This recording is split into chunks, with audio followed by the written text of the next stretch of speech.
할렐루야. 새벽 예배 자리에 나오신 성도님들을 주님으로 축복하고 환영합니다. 함께 이 시간 기도하며 예배 자리로 나가도록 하겠습니다. 함께 기도하겠습니다.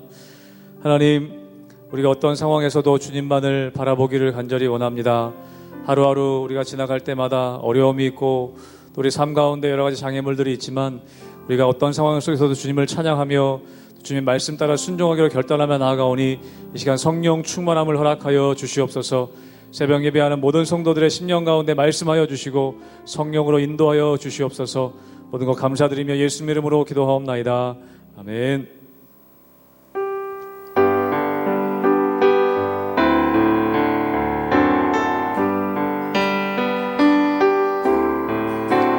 이 세상에 크신 되 일이 많고 참 평안을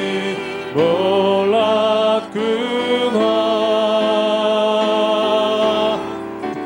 내 주 예수 나로라 부르시니 오 평안이 쉬리로다.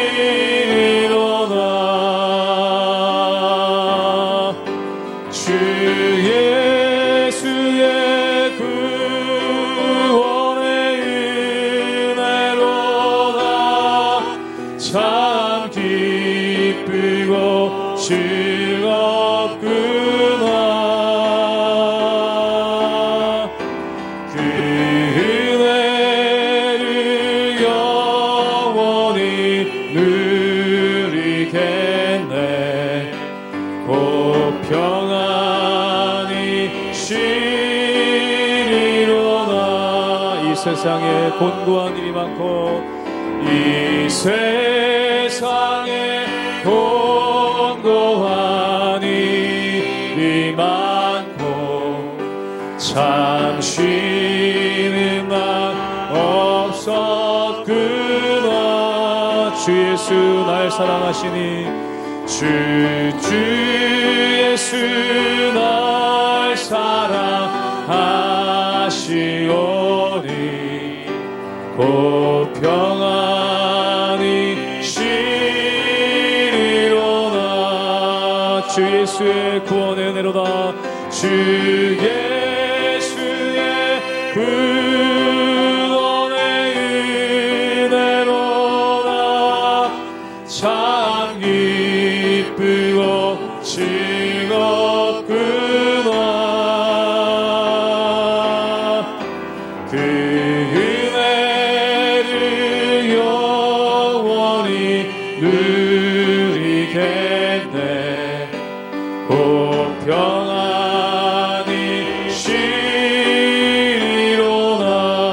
이 세상에 죄악된 일이 많고 이 세상에 죄악된 일이 많고 참 주를 입사였구나. 내 주 예수 날 건져주시니 내 주 예수 날 건져주시오니 곧 평안히 쉬리로다. 아멘. 주 예수의 구원의 은혜로다. 주 예수의 구원의 은혜로다. 참 기쁘고 즐겁구나. 그 은혜를 영원히 누리겠네. 곧 평안히 쉬리로다. 주 예수의 구원의 은혜로다. 주 예수의 구원의 은혜로다. 참 기쁘고 즐겁구나.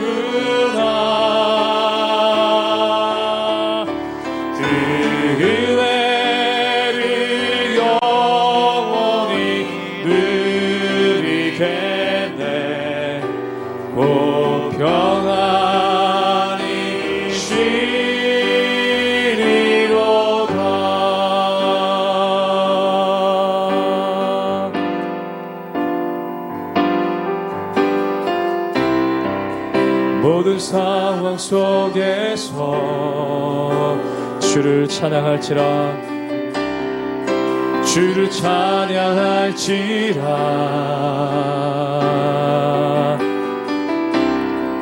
주는 너의 큰 상을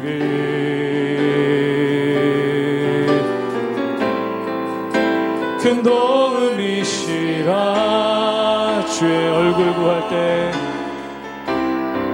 주의 얼굴 구할 때 주의 영을 부사 주의 영을 부으사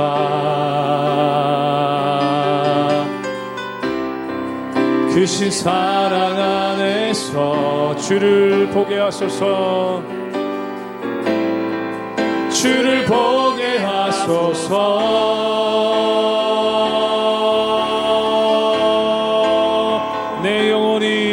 내 영혼이 확정되고 확정되어 싸우니 믿음에 눈 들어 주를 바라봅니다 내 영혼이 확정되고 확정되어 싸우니 믿음에 눈 들어 주를 바라봅니다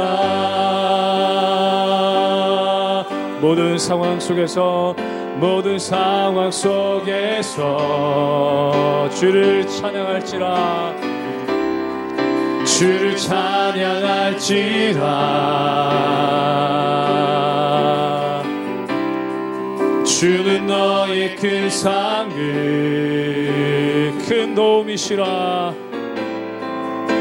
큰 도움이시라 주의 얼굴 구할 때 주의 얼굴 구할 때 주의 영을 부사 주의 영을 부으사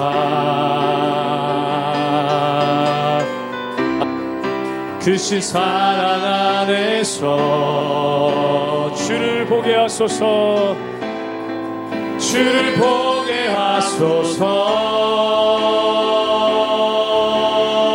함께 고백합니다 내 영혼이 확정되고 내 영혼이 확정되고 확정되어 싸우니 믿음에 눈 들어 주를 바라봅니다 내 영혼이 확정되고 확정되어 싸우니 믿음에 눈 들어 주를 한 번 더 고백합니다 내 영혼이 확정되고 확정되어 싸우니 내 영혼이 확정되고 확정되어 싸우니 믿음에 눈 들어 주를 바라봅니다 내 영혼이 확정되고 확정되어 싸우니 믿음에 눈 들어 주를 바라봅니다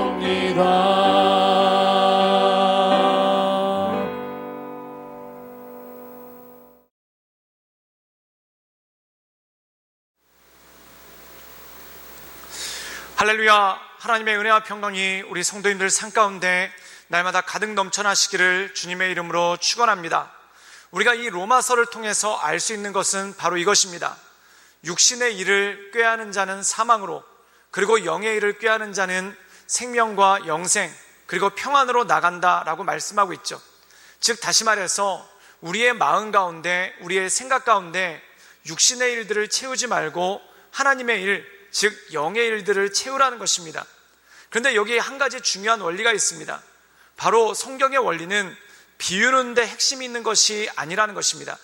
즉 육신의 일을 버리는 데 핵심이 있는 것이 아니라 영의 일을 채우는 데 핵심이 있다는 것입니다. 즉 비우는 데 목적이 있는 게 아니라 채우는 데 목적이 있습니다.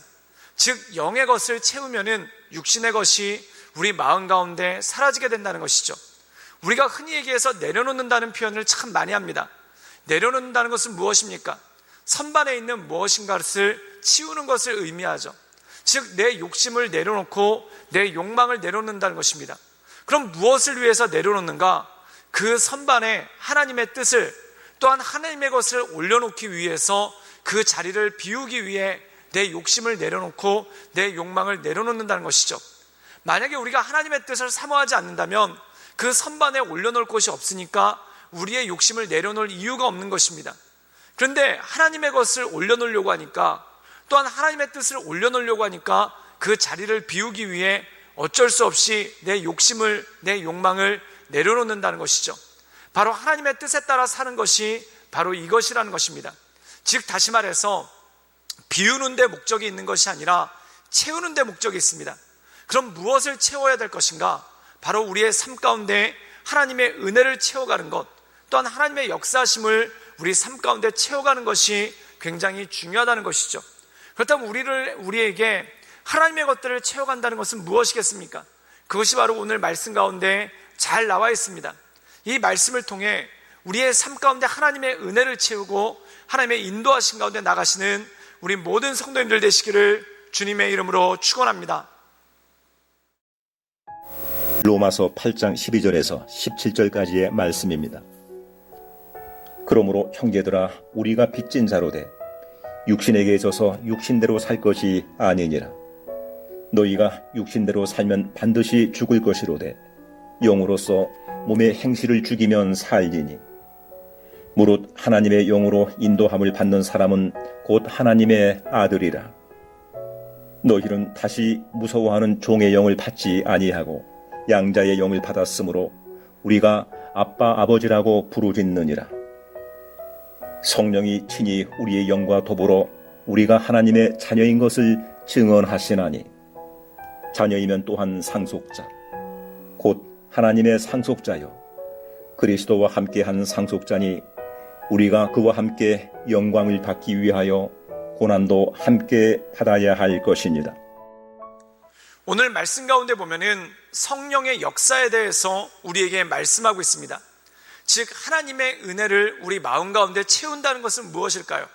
바로 성령 충만한 삶을 의미합니다. 그렇다면 여러분, 성령 충만한 삶이란 어떤 것을 의미하겠습니까? 이것에 대해서 잘 드러내고 있는 것이 에스겔서 말씀입니다. 에스겔서 말씀에 보면은 성전에서 강물이 흘러나오는 그러한 비유를 우리에게 말씀하고 있죠. 그 비유가 뭐냐면, 처음에는 강물이 흘러나오는데 발목까지만 물이 찹니다. 그 다음에 무릎, 그리고 허리, 그리고 머리 끝까지 물이 차서 헤엄칠 지경이 되었다라는 그러한 말씀이 나오죠.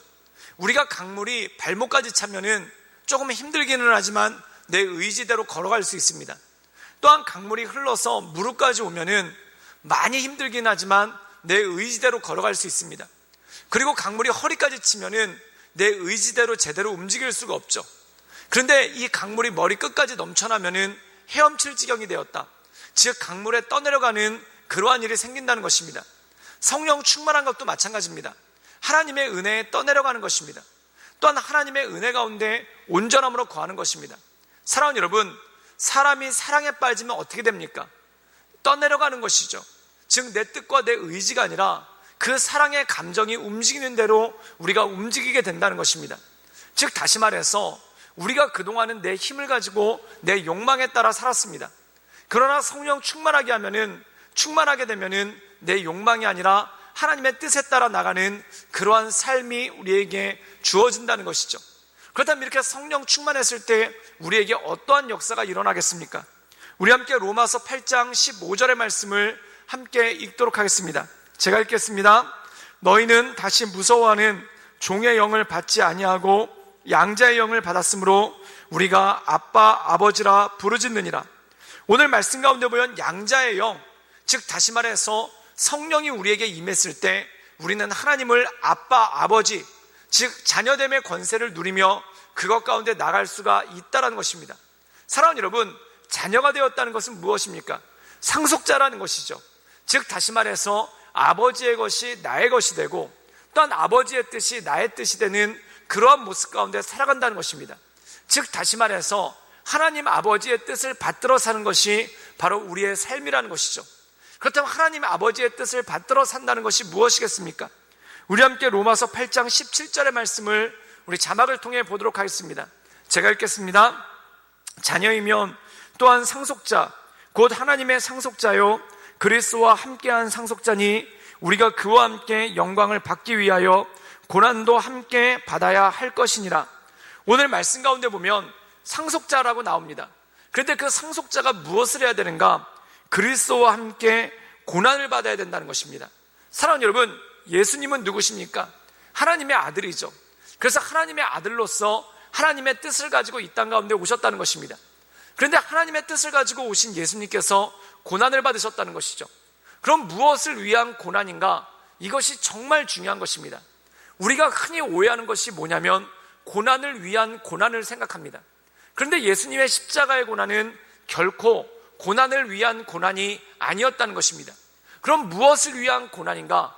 바로 구원을 위한 고난, 죄에 빠진 사람들을 구원하고 또한 그들에게 영생을 주기 위한 고난을 예수님께서 겪으셨다는 것이죠. 그렇다면 하나님의 아들 된 우리 역시 고난을 겪어야 된다고 합니다. 이 고난은 무엇일까요? 고난을 위한 고난이 아니라 즉 하나님의 뜻, 땅끝까지 이르러 복음을 전파하는 삶, 또한 아직도 예수님을 모르는 사람들에게 하나님의 말씀을 전하는 삶, 즉 구원을 전하는 그러한 삶이 바로 우리에게 주어진 삶의 과제이고 바로 아들로서의 삶을 살아간다는 것입니다. 사랑하는 여러분, 우리를 향하신 하나님의 가장 큰 뜻은 무엇입니까? 바로 우리가 복음을 전하는 것입니다. 그리고 많은 사람들이 주님께로 돌아와서 주님을 예배하고 경배하게 하는 것, 이것이 바로 하나님의 뜻이고 그것을 위해 우리가 고난을 받고 그것을 위해 우리가 땀을 흘리고 또한 그것을 위해 최선을 향해 나가는 것이 바로 우리를 향하신 하나님의 뜻이고 하나님의 계획이라는 것이죠. 그러나 사랑하는 여러분, 이제 내 뜻과 내 욕심이 아니라 하나님의 뜻, 하나님의 비전, 하나님의 나라와 하나님의 의, 즉 복음 전파의 사명을 가지고 또한 복음 전파의 비전을 가지고 날마다 하나님의 은혜 가운데 서나가시는 우리 모든 성도님들 되시기를 주님의 이름으로 축원합니다. 함께 기도하겠습니다. 늘 언제나 살아서 역사하신 주님, 우리가 죄에 묶여 있었으나 성령으로 말미암아 양자의 영을 받아 하나님을 아버지라 부르게 하심을 인하여 감사합니다. 예수 그리스도께서 하나님의 아들로서 온 세상을 구원하기 위해 고난을 받으셨던 것처럼 우리 역시 많은 사람들을 주께로 인도하기 위해 이 고난에 동참하며 하나님께서 주신 뜻과 비전 가운데 온전함으로 살아갈 수 있도록 주님 이끌어 주시옵소서. 예수님의 이름으로 감사하며 기도드리옵나이다. 아멘.